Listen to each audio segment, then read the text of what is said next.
ভেনেজুয়েলায় হামলার পেছনের মূল কারণ জানেন কোনটা?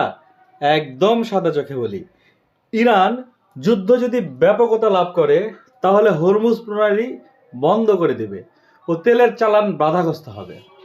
আমেরিকা চেয়েছে বিকল্প একটা মাধ্যম যেখান থেকে তারা সহজেই তেল পাবে এমন কিছু, তাই তারা ভেনেজুয়েলাকে দখল করে তেলের রাস্তা পরিষ্কার করলো।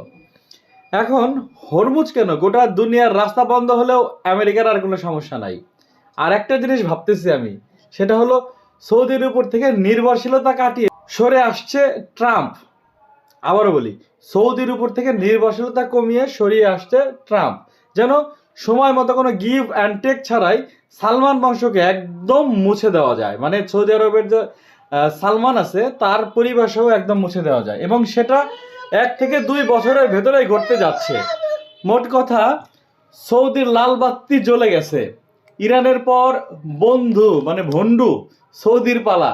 সাধারণ মানুষ হয়ে যদি এটা আমি আন্দাজ করতে পারি আমেরিকার বন্ধুরা কত টেনশনে আছে। তবে হ্যাঁ, যে কোনো বাস্তব পতনের আগে গতিবেগ সর্বোচ্চ থাকে। মানে আপনি যদি মারা যাওয়ার আগে কিন্তু আপনার লাফায় উঠবেনি। আমেরিকাও একটু হলেও ব্র্যান্ড বাজারে ইরান ও ইসরায়েলের খবর আছে। মানে এবার একটা ফাটাফাটি যুদ্ধ হইব।